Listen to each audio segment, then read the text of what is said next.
Welcome to the Citadel GrayLine. My name is Kyle Weaver. I'm here with my co-host, Jeff Hartsell from the Post and Courier, and we are excited to talk about some Citadel football this week. The Dogs did not have the best performance up in Samford, but, it was a wake-up call, and for those young guys, it's kind of like this is what the SoCon's about, and, we're going to hopefully recover as we come back home and play Mercer, who's been a tough opponent for us all. So hopefully we'll have a good win here and break something out.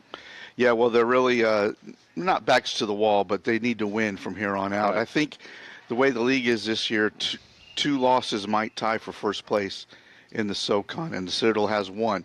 Right now they're tied. They're in a four-way tie for third place in the league.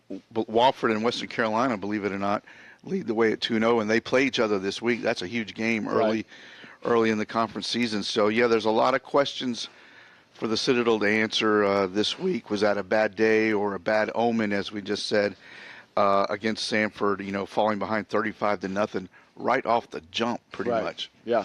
That's tough, and then like everything we talked about last week, what we had to do to win, not let up big plays. That's what got us early. First play of the game. We're playing bigger guys, so we can't have penalties. They have penalties.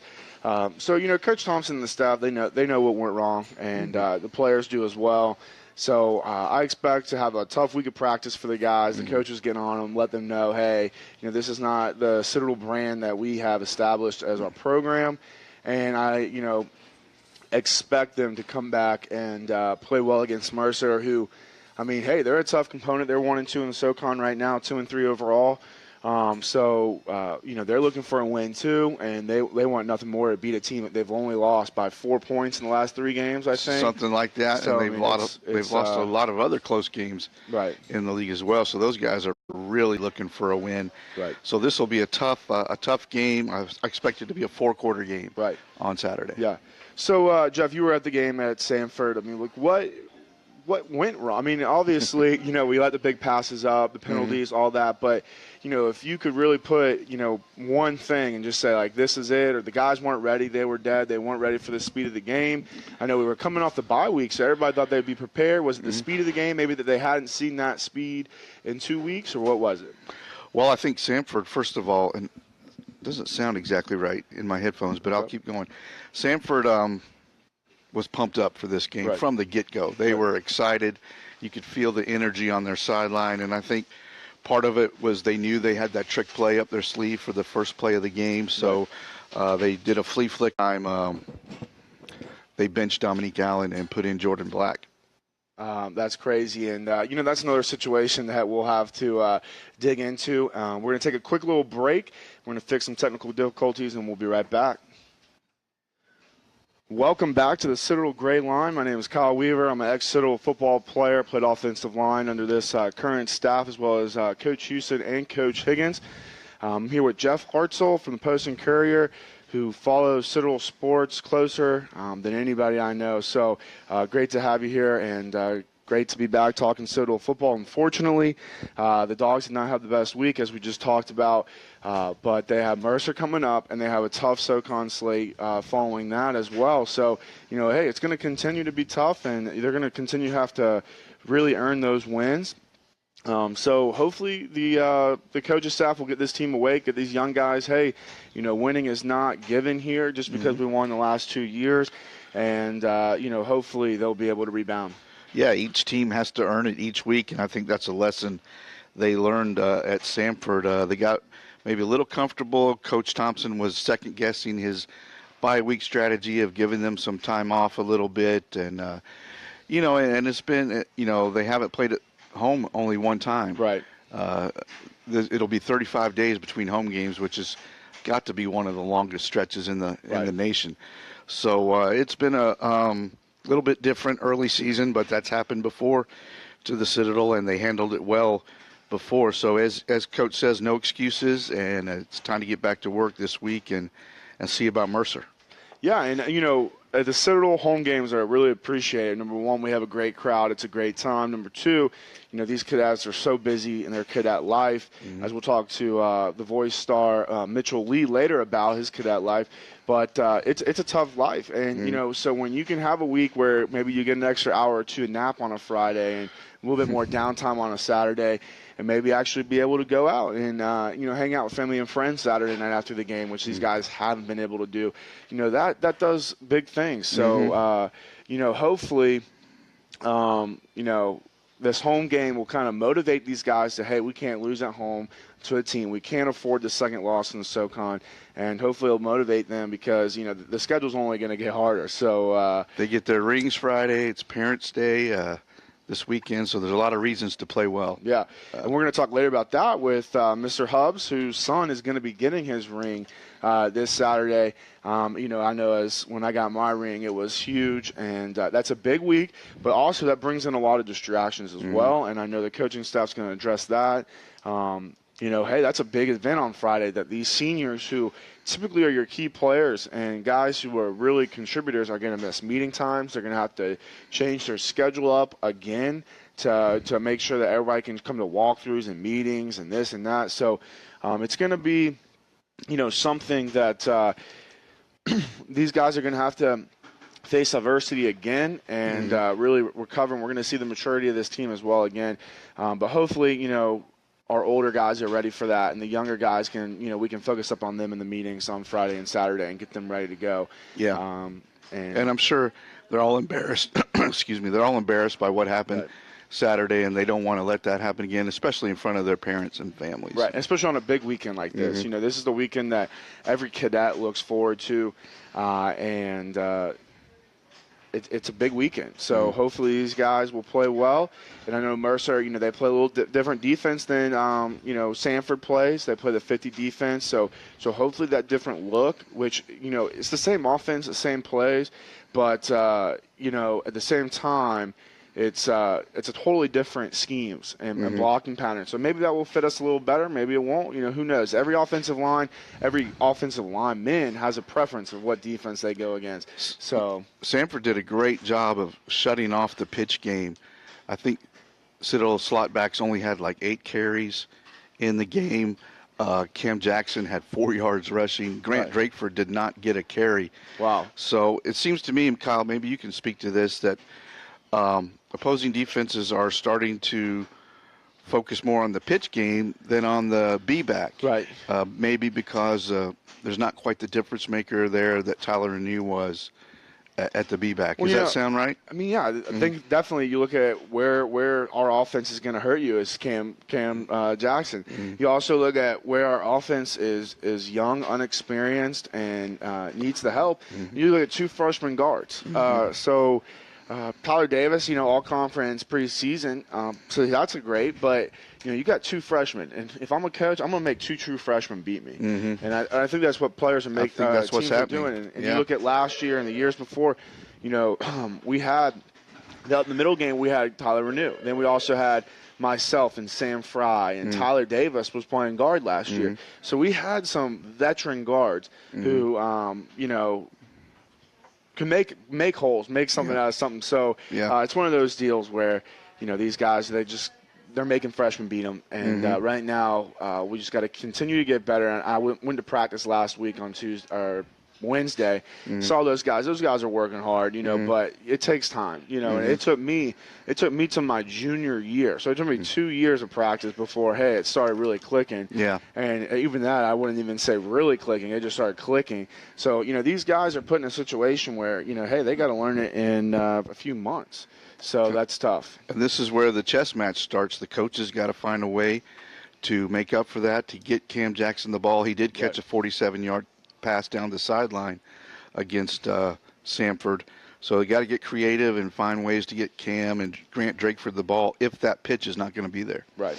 Yeah, and I totally agree. And, in the option of the pitch is the big play. And so we're just going to have to make them pay up front. And, that's how we win games, and I know a lot of people, I was looking on Facebook, they're like, oh, it's, 3rd and 10, and we ran up the middle. And that's the option. That's the option. It's just, that's – and if you're on the plus side of the field, you might go for it on 4th down more than likely. So yeah. So and are we at a break? Nope, we're good. Keep going. That is what really hurt Coach Thompson. They had a chance to get back in the game. 2 trips inside the red zone after it was 35-14, come up with nothing. Right.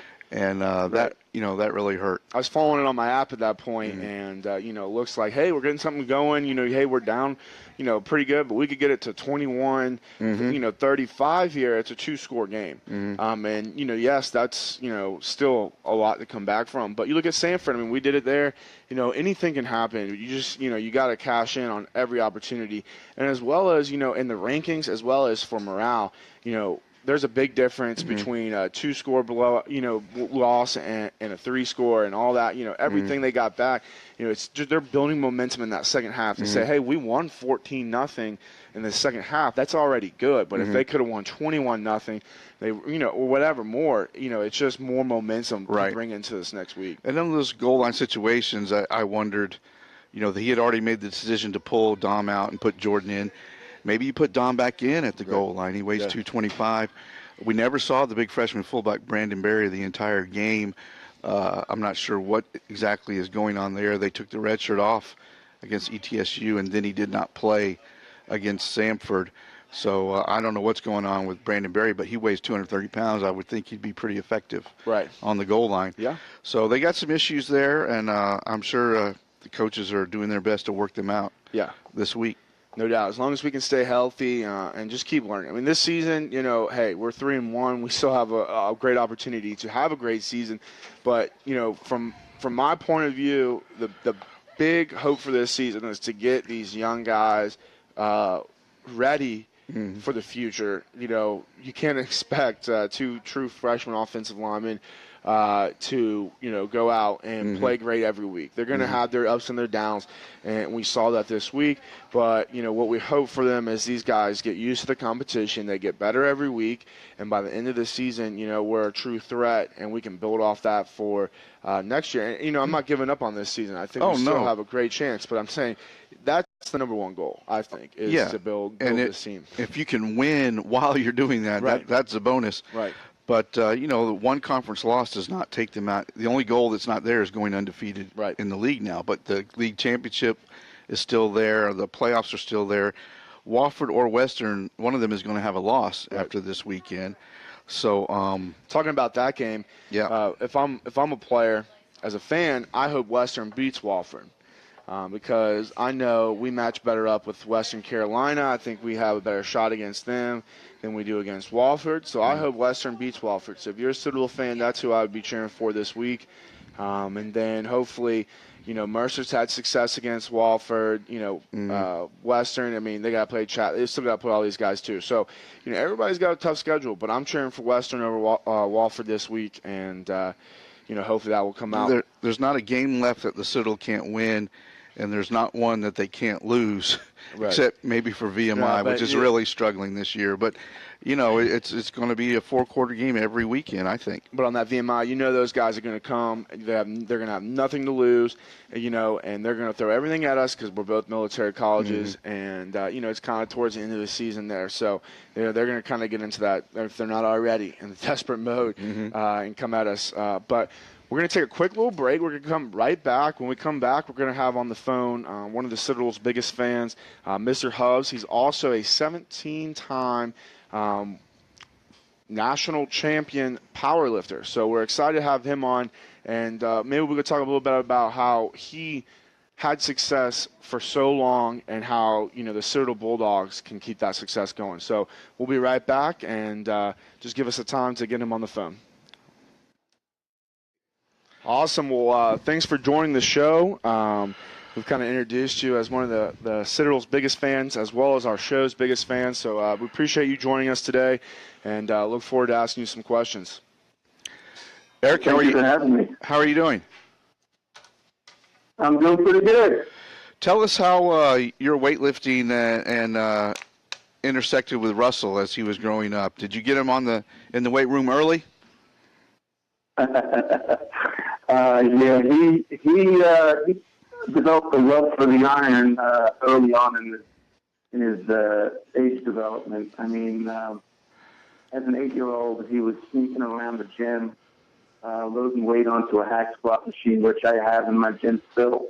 I have a powerlifting gym in my garage, all dedicated to basically the sport of powerlifting and achieving national world lifters that we have inside our gym.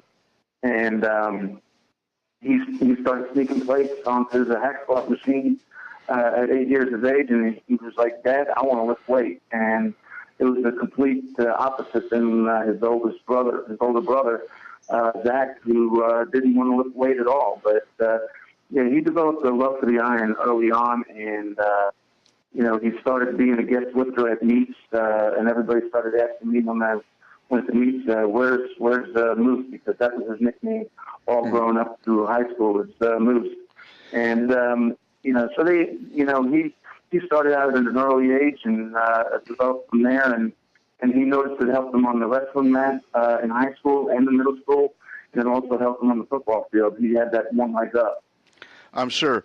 What do you have to be careful of when a young man starts lifting weights that early? Well, that's the one thing that, I did a lot of research and homework on that whole aspect.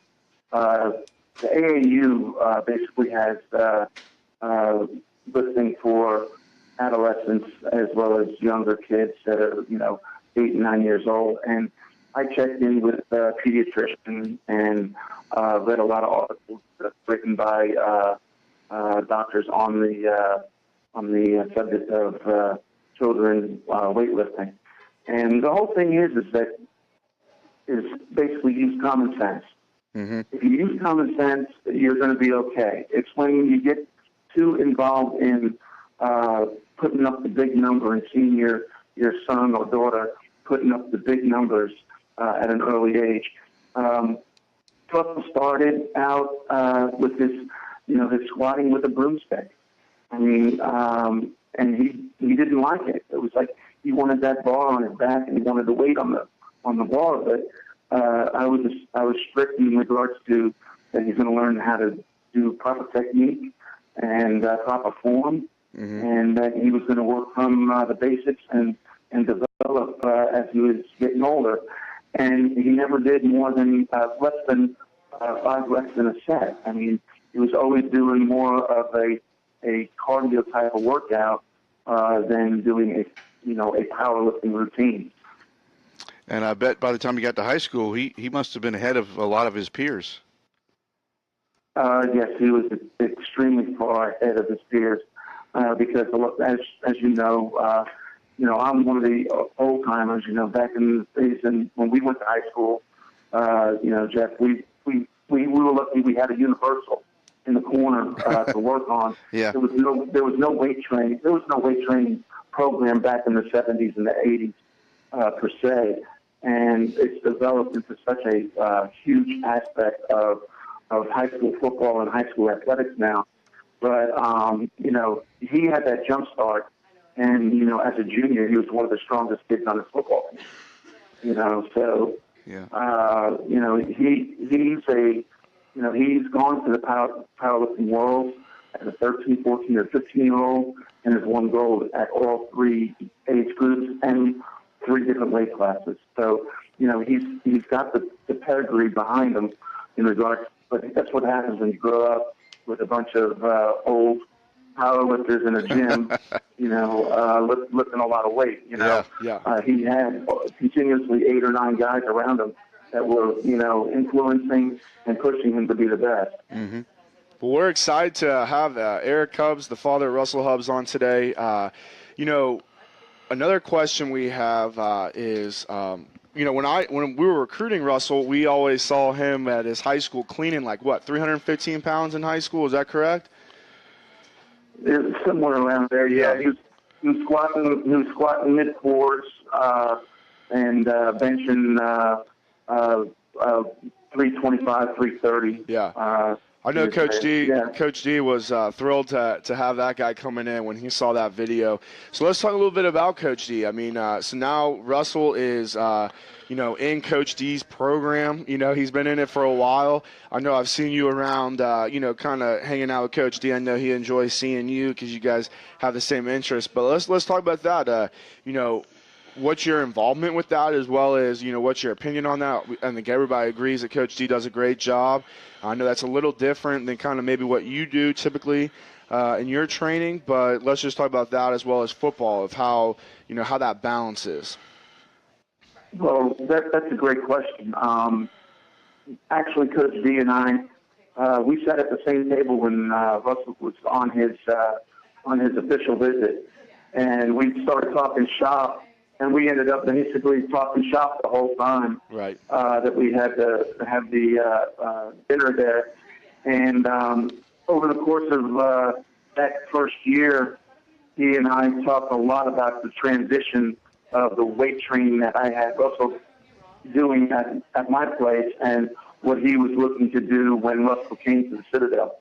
And what we did was we transitioned him from a more of a full powerlifting routine into the routine that he would be doing under Coach D.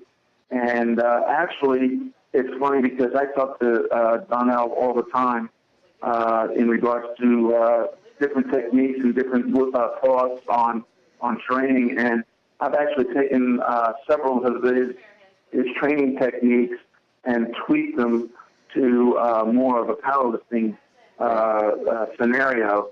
So, you know, his eccentrics, his isometrics, and his concentric squatting and benching, I've taken and I've tweaked it to help me. You know, because I'm always at 53 years of age, I'm still looking at some way to be on the top and be the best in the world and gain strength and not lose it. You know, as we get older, our testosterone isn't flowing like we were when we were your age, and it's coming out as a drip and not a full fire hose. So, you know, we have to, you know, change our training techniques and patterns to obtain the most strength as possible. So I'm really happy with what Coach has done with that, with Russell and all you guys. I mean, when we first came down there to visit in his junior and then also in his senior year, I mean, I've seen the difference in the performance of the guys in the weight room. I love his videos. I watch his videos all the time. You know, showing how they're progressing, not just the football players, but, you know, the baseball players and track. You know, every sport is benefiting from that guy and the wealth of knowledge that he has. And we all know he's had the opportunity to move on, and I'm grateful that he stayed with the Citadel, to show, the athletes there the proper ways to have strength and endurance and being quick, especially out on the football field. I've also donated some body tempering devices to Donnell that are used for pre and post workouts. Anything I can do for that program there at the Citadel for strength and conditioning, I'm going to do to help him out. Right. So, he's got a full complement of body tempering devices there now that athletes can roll out before practice and before weight training, as well as after weight training, to basically help the rehabilitation of muscle and help from tearing muscle tissue. So, I'm really happy with what he's doing there, and he's a great asset to the Citadel program. Eric, this is a big week for Citadel families. Russell gets his ring on Friday. Is that correct? Yes, he does. He's a junior on the football field, but senior academically, so it's quite exciting. He's the first in the family to graduate from the Citadel. My family and his mom's family have had a history of serving our country in the armed forces. I mean, Navy, Army, and Marine Corps. He's been around it. My dad served over in the South Pacific pre-Vietnam, and his stepdad served in the Army. So, I mean, he's been around it. And he was brought up, under a strict, format, and his transition to the Citadel was pretty good. It wasn't as bad as a lot of parents end up having, So let's talk about that transition right there. Sometimes people say it's tougher on maybe the mom or the parents more than the kids. So you said it was a pretty smooth transition for Russell. Tell us a little bit about that. Obviously, I went through it as well. But just, from a parent's perspective of what him getting the ring, obviously it's a big accomplishment for him, but it's also huge for you guys because, you guys were his support system through the Citadel, through his ups and downs. So, for some viewers who, haven't gone through that, what's kind of been the journey for a parent just being the support system for him? Well, the one thing that we did have an opportunity, early on when he was being recruited by the Citadel, he also had an offer from West Point on the table as well. The one thing that he did, and it's to his credit, is that he had two people down here that played up in Rock Hill. And one of them was one of his best friends, Mitchell Jeter. And he talked to Mitchell while Mitchell was down here, and Russell was still in high school. And he was talking to Austin Wild as well. I think you played with Austin in the course of your career there. I did. And Austin and Mitchell were big advocates with him, trying to get him to come to the Citadel. And in the course of his talking with them, he did a lot of homework on how to get through that knob year, as an athlete there at the Citadel. And he, did a lot of questions, threw them out to both those guys. And, he was coming in with his eyes wide open, with no blinders on, and not thinking that he was, going to go and just go through this with ease, or not knowing what he was going to be in for. He knew what he was going to be in for before he got there. So the one thing that he developed early on when we were there, when you started as a knob, was the first thing he said, and probably every knob that's an athlete there said the same thing. When I become a sophomore, I'm out of here. I'm not staying in the barracks. And that was the first thing he said to me as a knob. Right. He said, Dad, I am not living on campus. I'm getting that. Heck out of here as soon as I'm eligible to get out of here. I'm here on a football scholarship. And I told him, I said, son, you've made the decision to go to a military school. You're under scholarship here, and your scholarship covers your room and board, and you're going to stick it out. Right. And he stuck it out. And you know what? I tell you, over the course of time, he's become, he had a leadership role in his company last year. He wanted to have a leadership role in his company this year, but was unable to get that lined up. But over the course of time, he really developed into a cadet on that side of the field, not just as an athlete, but now he was a cadet getting involved in the cadet life, which I was really happy about. And he's mulling it over about what his career path is going to be now, and now he's thrown it out there, thinking about Air Force and what Air Force would be able to give him at the future. And it's great to see how he's developed. And any parent that goes through this, the only thing that I can say to a parent is and what was funny was Coach Houston said it when we were there on our official visit. He was taking the parents around, and the athletes were in with the other coaches. He said, one thing is don't coddle him. Right. Mm-hmm. Don't coddle your son. He's going to be broke down, and the system built them up from the ground up and builds leaders.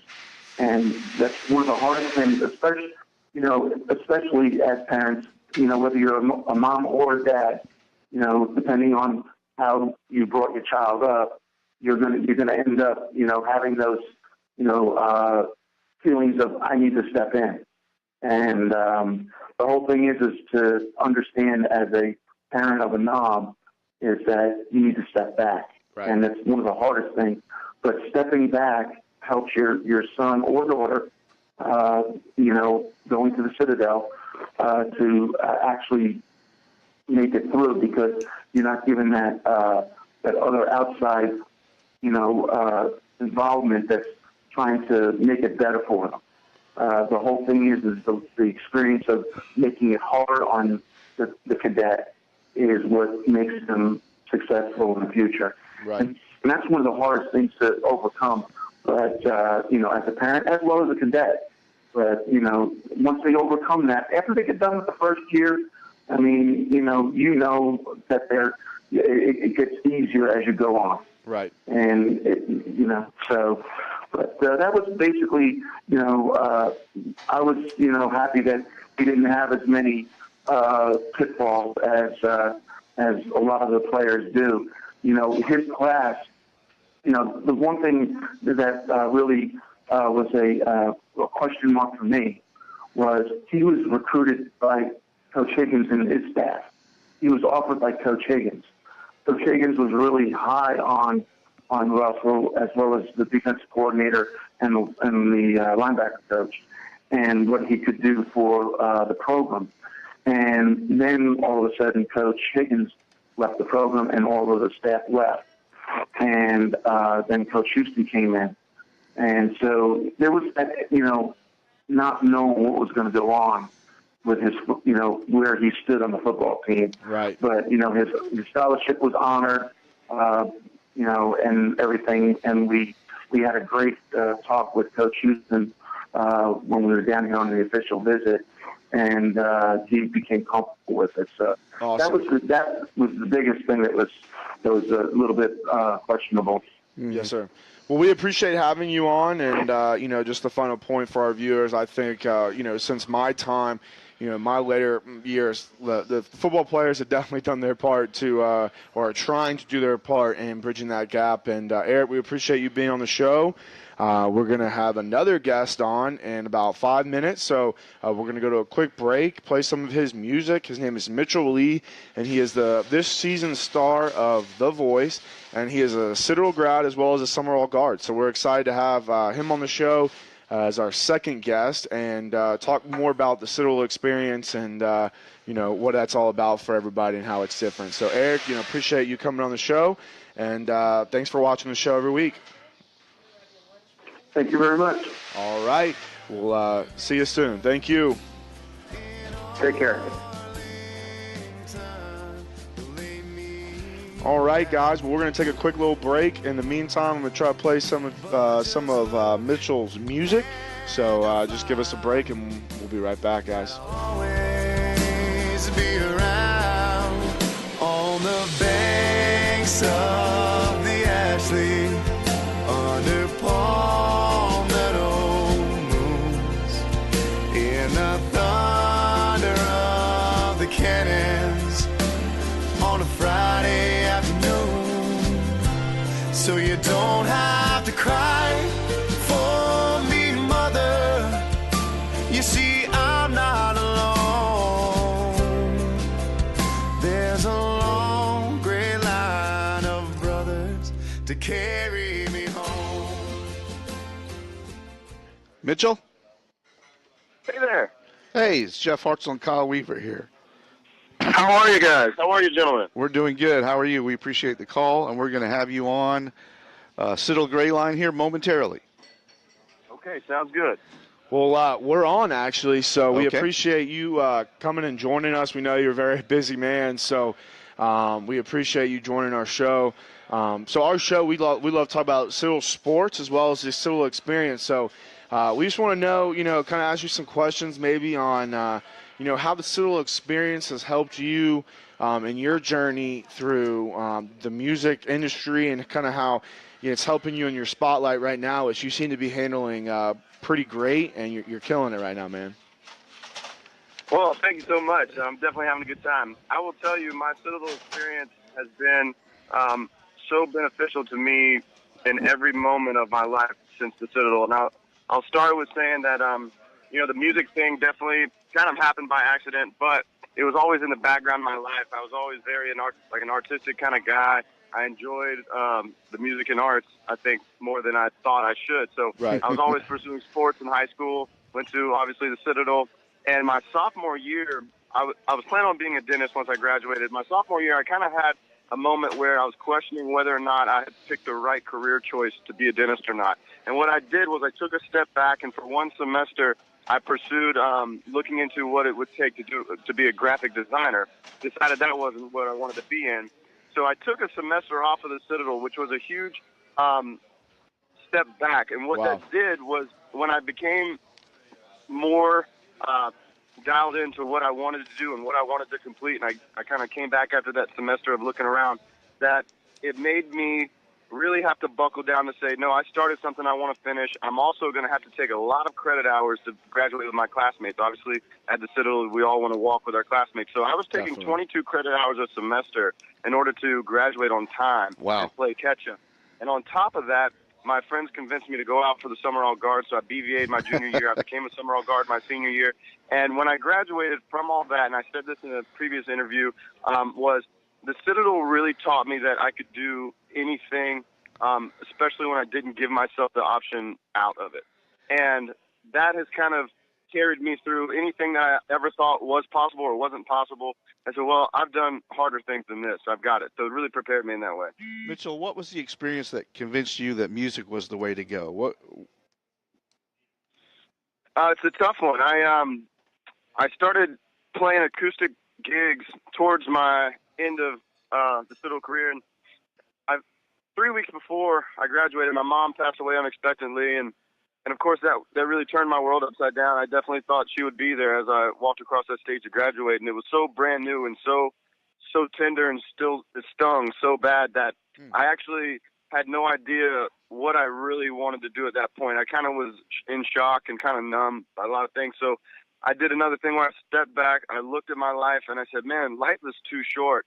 Like, if there's something you want to chase, I've got to chase it now while I'm young enough to do it in my 20s, because obviously as I get older, I have a family. I can't just chase dreams, when I need to take care of a family. So I thought, while I'm young enough to be able to do this, let me give it a shot. My mother, when I told her I wanted to go to the Citadel and then become a dentist, she said, I think you'll make a great dentist, but I always saw you as being either an actor or a rock star. And as an 18-year-old, hearing that from your mother, you're thinking, this is kind of crazy. Normally, your parents say, get a real job. Get a real job. So I thought, man, I wonder, my mom normally knew me better than I knew myself, so I wonder if she knew something there. Right. I think I'm going to chase this and kind of use this opportunity to kind of honor her and see where it could take me. So I built a band out of Charleston. It was called Southwood. We had some really great success locally and around the Southeast, and I was thinking, you know what, the next step is Nashville. So I moved to Nashville, and that kind of fearlessness of saying, well, I'm going to move to a town I don't know anybody. I don't have anything set up, but I think going through the Citadel kind of prepares you that you're going to be able to figure it out. It might be tough, but, we'll get through it, and you work hard and you get there. Hey, these shows like The Voice and American Idol have really provided another pathway for singers, haven't they, to stardom?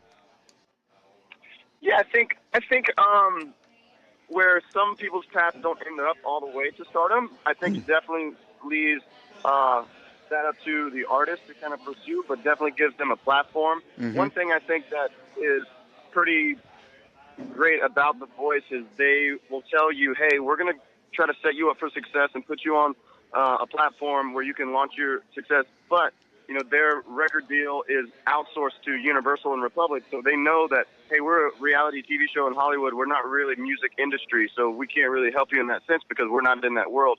But we're going to set you up on a launching pad where it's up to you to chase it and use what we can do for you to build your career. And they're really great about that. Mitchell, what's it like when those chairs turn? It was the scariest moment because I was really happy, but I also was terrified because I knew that I wasn't going to be edited out of the show, that, oh, man, this performance is going to be on TV now. Please don't mess up or forget a word now or trip and fall or anything like that. So it actually was a mixture of being completely terrified and having the most joy because my family was there to experience the whole thing with me. Did it happen pretty quickly in the song, or did it take a couple of minutes? It happens right at the top of the chorus of the song, and all the songs that we audition with have to get cut down to a 90-second version of the song. Right. They can't sit through 3 and 4 minutes. So that 90 seconds, I can tell you, was the fastest 90 seconds I've ever had in my life. But I kind of was off looking to the side of the stage, and I heard the crowd start cheering, and I hadn't gotten to the end of the song where I planned on doing some bigger notes, and I thought to myself, man, I really didn't do anything that crazy yet. Why are they cheering? And then I turned around and saw all the chairs turning, or now all 3 out of the 4. And that's when it really hit me, and I thought, oh, man, this is happening. Wow. And you had Blake, and who were the other 2? I had Blake, Jennifer Hudson, and Adam Levine from Maroon 5. And how did you choose Blake? You know, it was really tough. I know that I was standing there listening to every single word they were saying because I had no idea who I was going to pick. I didn't really think that far through. I was just hoping that a chair turned, you know. So having the choice was a new experience for me, of course, and I was listening to them talk, and I changed my mind a few times. The one thing that Blake said was, you know, Mitch, I think that it's going to be really important on song selection between this country and this rock thing that you're doing. You're not exactly all the way country. You kind of got this, you know, 90s rock thing, and song selection is going to be important, and that's why I ended up going with Blake. I felt like he understood that, and I was with him on that. Yeah. Well, let's talk about your song, the Long Gray Line. Let's talk about how you created that, what that means to you. Obviously, I actually was at the prep rally that you sang that out at the Citadel, so pretty cool. Awesome. Yeah, so, you know, that's kind of a connection. I just finished my football career last year, so, I mean, I think you were at one of our first prep rallies, which was an awesome experience for us, and I think that actually might have been the first time you sang that song. I might be wrong on that, but or you know, maybe that's what we thought or something. But it was a very awesome experience. We appreciate you coming out for that. But let's just talk about what that song means to you, how you came about writing that song, and all that stuff. Absolutely. So that song is really, really, really special to me. I wrote that about 6 months after moving to Nashville. I was sitting alone in my living room in Nashville, writing that song and crying as I wrote it. Right. I had a mother that reached out to me and said she had a friend of hers whose son went to the Citadel but got killed. I think he was a sophomore or a junior. He was deployed. And all of these things, my friends that were coming back from deployments or some that didn't come back from deployments, it was so heavy on me, and it meant so much that, you know, I was a guy who was a part of that, but I didn't end up commissioning in or getting deployed. And when a buddy got back from a deployment, you know, of course, we were celebrating, and there were some adult beverages happening, but over a conversation, I said, man, I can't lie. I almost feel like I carry a little bit of guilt being one that didn't go overseas. And he said, man, don't you say anything like that. Like, we're over there doing what we do so that you can do what you do, and we love it. We love watching you. And it was so meaningful to me because my whole journey started playing guitar in the barracks, and the support that I had from the cadets, you know, was unwavering and was there from the very beginning. I mean, I even remember I was pretty terrible to start out with, but they were letting me play in some of the bars, and the cadets would come and support me and pack the place out, and the bars would call me back, and they'd say, that was a rowdy group, but that was pretty much the highest bar sales we've had. We just need you to come back. There you go.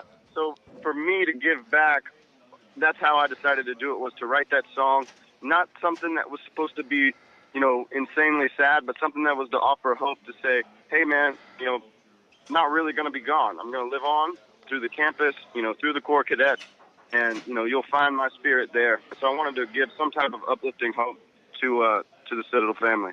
Well, you did a great job. It's a great song, and your performance of Hold My Hand was great as well. How did you come about choosing that Hootie song?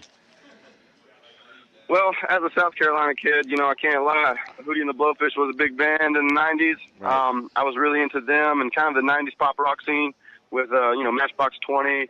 Mm-hmm. I really like Tom Petty. So growing up, those were my influences, and it just felt pretty natural that I was going to represent who I am as a South Carolina guy, you know, that went to school in Charleston. I felt like that was very appropriate. So what's next for you in The Voice, and how can we, the Citadel community and our viewers, kind of help you, you know, and through this journey, and kind of support you in whatever way possible? Absolutely. So it's really exciting. The next phase of this show will be the battle rounds, and that's where another teammate, once the teams are completed through all the blind auditions, Blake Shelton will pick me and one other person from his team to battle against each other. We will perform a song together as a duet, and then Blake will choose one person to move on in his team.